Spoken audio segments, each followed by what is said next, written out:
I feel like there's a lot of talk about cheating nowadays. Some people seem to be of the belief that every man wants to cheat. For girls who think, I got a good guy. He doesn't cheat. He's miserable. He fantasizes about cheating on you every other day. Every other day of the week, he fantasizes about it. So so to think that he's a good one, I guarantee you, if given the opportunity, he would cheat. They're all the same. Some say that women actually are cheating more, and it's because they want to be men. We cheat at similar rates, and there's actually studies that have come out recently saying that women cheat more than men, because think about it, we have way more opportunity. We walk down the street, say hello to a man, he's down. Women have far more of course. Women won't admit that as well. It's a woman's choice to be single, and it's a man's choice to be in a relationship, 100%. Right. However, if a man cheats, yes, the stats, like maybe that the females obviously cheat more. Society's changing, things are changing. Women want to show that we're the masculine ones, which is why we're demasculating the man. And some, perhaps more balanced people, seem to think that this isn't a gendered issue at all. And it isn't just that you want to meet somebody else, but you want to meet another self. There is no greater other than a different version of yourself. And this goes for men and women? Yes. Do we cheat for the same reason, men and women? Look, what I just told you goes for both. Traditionally, we have arranged it very neatly. We have, first of all, let's be very clear, men practically throughout history had a license to cheat. You know, and they had all kinds of theories that came to justify that they are natural roamers, you know. So we have all these evolutionary theories and biological theories to explain why men are not by nature monogamous, whereas women are these domesticated creatures. We don't know what women would do if they were given the permission to do the same without the consequences that they face, which are very different than the one of men. What we know is that men and women lie. Men lie by exaggerating and by boasting and by inflating, and women lie by denying and by minimizing, because that is what is expected from them culturally worldwide.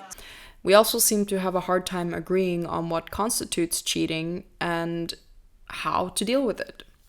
And sometimes I feel like a lot of these conversations are stuck in the past, because sure, there was a time where there was a good reason to cheat, but I'd argue that there is none anymore. There's no good excuse for cheating.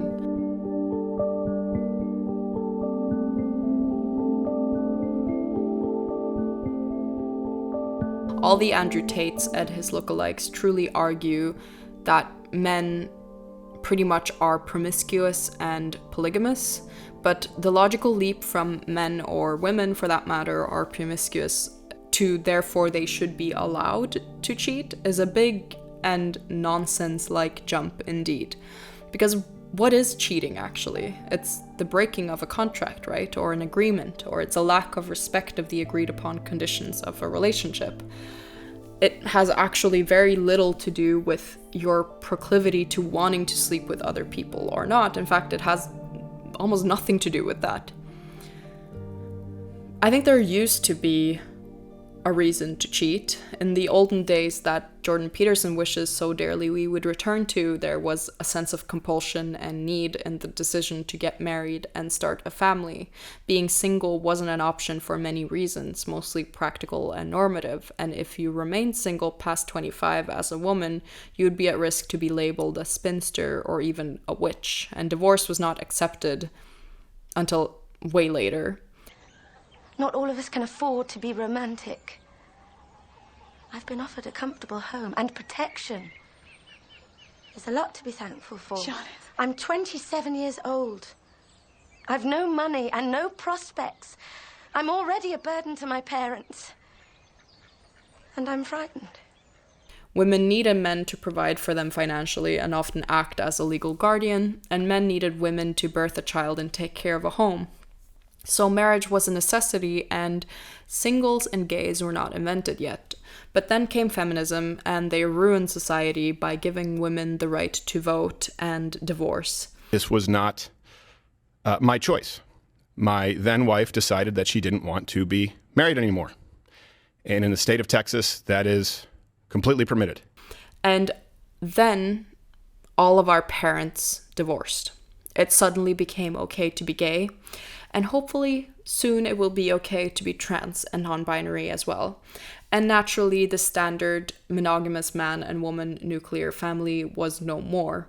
Today, you can marry anyone, multiple people, or nobody. And despite there obviously being some social stigma left around this from our past, it really isn't a big deal anymore to be single either. It's a perfectly normal choice to make, and a lot of people do. So I'm just baffled at the fact that anyone today would cheat. Like, I really don't. I just think there's no reason for people to cheat anymore.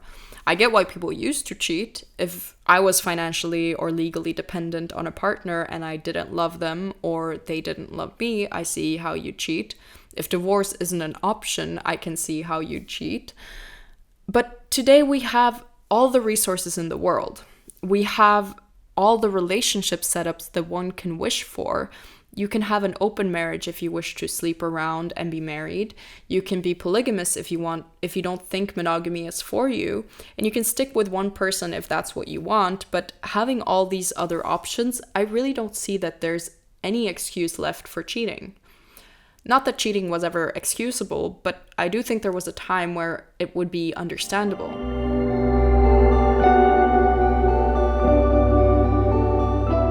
I think the only real reason for why you cheat today in today's world is that you're either a masochist, a pussy, or you lack self-reflection, to be quite honest. Either you enjoy hurting your partner and creating chaos, or, and I'm going to be pretty harsh here, you're a morally corrupt, weak person, and you might be lacking in self-reflection to know to pick a form of relationship that suits your needs. I think yes, there are people who clearly cheat because they enjoy the actual act of betraying someone on some level. They might feel cool for being able to trick someone and have what they consider to be the upper hand in a relationship. And I think these people are usually severely damaged, neglected in childhood, hurting, and think they therefore can't trust anyone and betray you before you have the chance to betray them. And obviously there's actually disordered people in the world who might genuinely enjoy causing chaos or trying or tricking people because they enjoy the emotional response and don't feel bad about being like morally corrupt either. These masochist type of cheaters though make up a very small percentage of the population, even though that's how people usually want to portray cheaters, and thus there's not really a lot of these people. I think most commonly the people that I know who have cheated are either cowards or severely lack self-reflection. Most often I hear about infidelity as an act that they knew was wrong. It's not something they're proud of, but there were all these problems and they wanted to break up or they wanted their partner to know that they were hurting, but they didn't feel good and they didn't know how to talk to their partner, so they cheated. Or I know some people who genuinely do seem to be unable to be monogamous, but also seem unable to hold an ounce of self-awareness and pursue a type of relationship that would fit their needs more. And every time I strongly express my opinion on the fact that I don't think there's any excuse for cheating, people will say that you don't know how you'd act if you were in their shoes, right? Maybe their partner that they cheated on was neglecting them, or maybe that partner was a shit person, or maybe their relationship was falling apart. And yeah, maybe that is the case. It might very well be. And holy shit, that is such a bad excuse. I feel like people are just genuinely acting in bad faith when they're using this reasoning to justify their morally inexcusable actions. Because other people's shit actions do not allow you to act like shit as well, does it? Your willingness to act morally and to treat people kindly and with respect can't rest on something as arbitrary as how well your relationship is doing, how the wind blows that day, or how they treat you even. If we all did that, we would have no consistency. There has to be some sort of code, and if not for anyone else, it should be for yourself.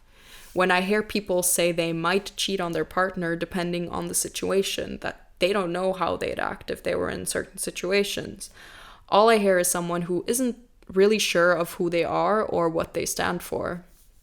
And I say this as someone who has been treated like pure shit by partners and yet cheating literally never once crossed my mind. Not because my life didn't suck and when I was in that situation, and not because I didn't consider ending it, but because exiting a relationship by lying to someone and betraying them, it just isn't an option. I don't get how it is for anyone. I don't get how you could go on living with yourself if that was the case.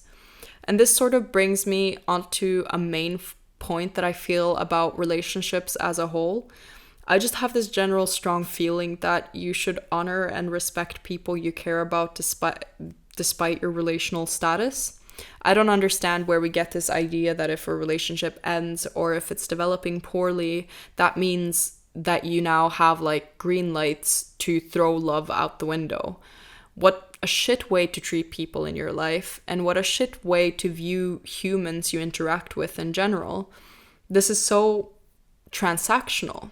The idea that you can throw all care out the window once you've decided you don't want to keep dating someone. Come on.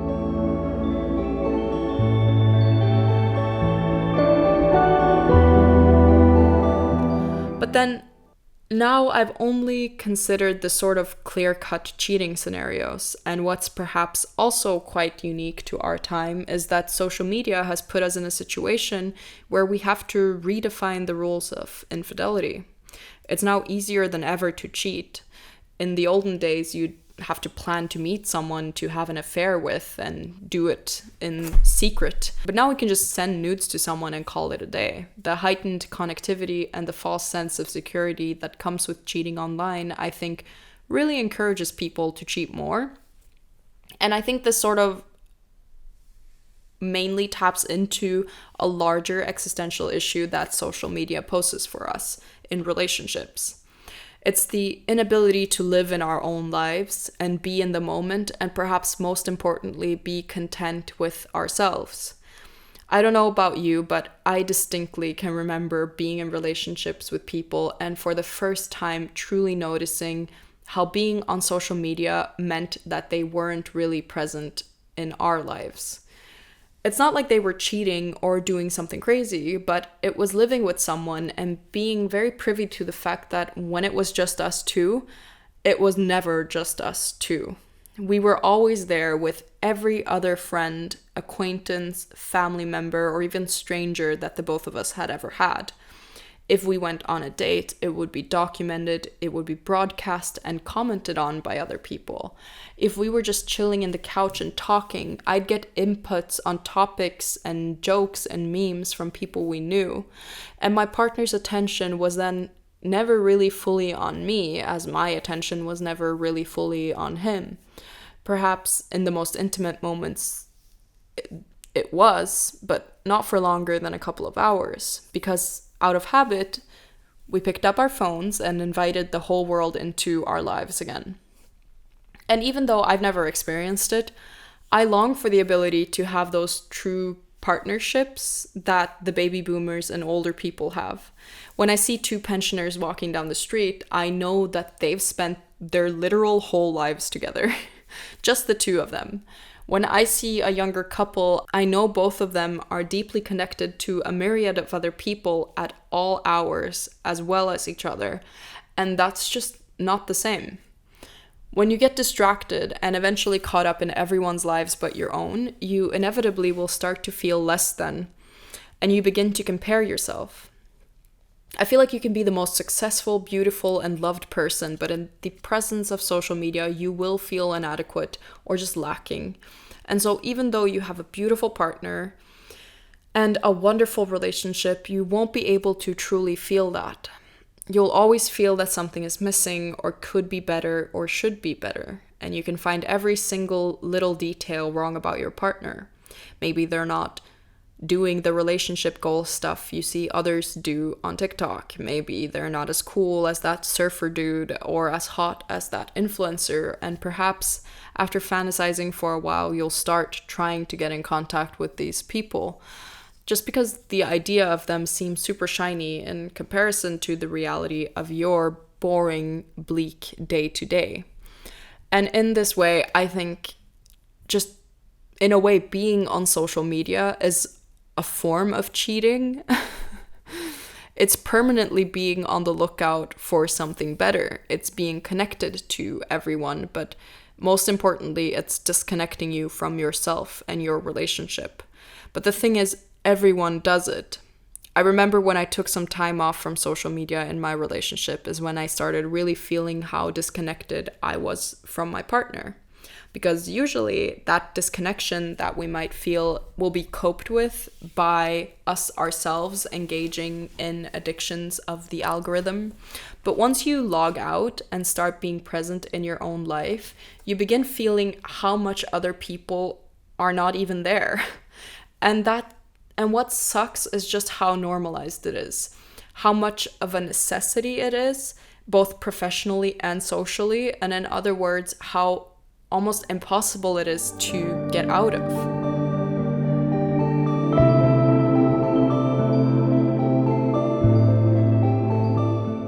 I'd go so far as to say that we really have no true monogamous relationships anymore. If both of you would disconnect, then yeah, I think you can have it. But in our day and age, it's like the person you date is simply someone you spend the most physical time with. But you're also still with everyone else when you're spending that physical time with them. It's never just you two. Maybe this is why people are so caught up today in discussions about whether men cheat more or women cheat more or the small details that would be cheating. People just come across as genuinely uneasy and insecure in their relationship and grasping at some sort of semblance of control. And I guess they feel that demanding that your girlfriend having an Instagram account is cheating, you'd take back some of that control that you feel like you're lacking.